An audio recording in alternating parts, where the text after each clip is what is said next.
price of freedom is eternal vigilance. Aldous Huxley, the author of Brave New World, wrote a letter to George Orwell, gently criticizing his outlook on the future of tyranny. Huxley believed that the mechanisms of tyranny would become so advanced that the people would go willingly into slavery. That's exactly what we're looking at today.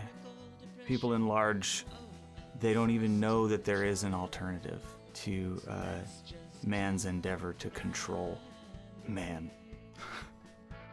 I mean, I think this is the danger, that actually people may be in some ways happy under the new regime, but they will be happy in situations where they oughtn't to be happy. There is no peace in Washington, there is death. There is no peace in Washington, there is death.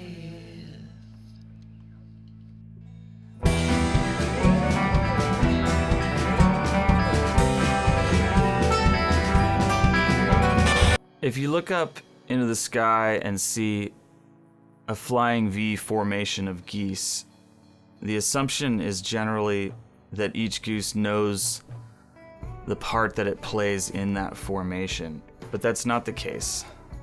Each goose is operating somewhat independently, just maintaining their distance from the goose in front of them. And that creates this structure.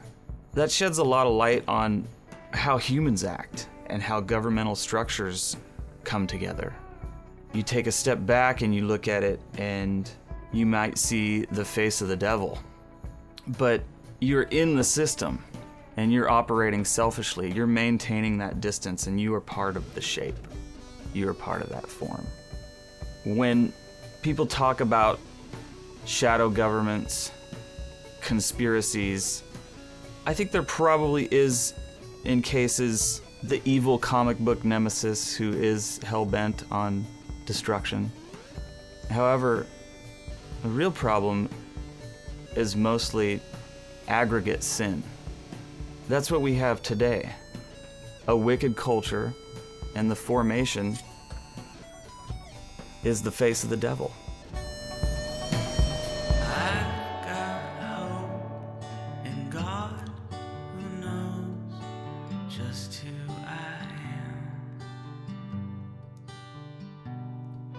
The master painter, the author of color, in his mind is my mind.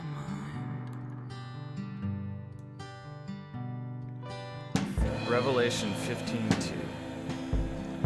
And I saw something like a sea of glass mixed with fire, and those who had been victorious over the beast and his image and the number of his name, standing on the sea of glass, holding harps of God. In this verse is the title of the record.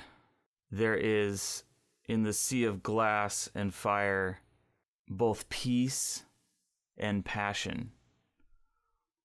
There is victory over tyranny, victory over slavery, on both a political and cultural level and a personal level.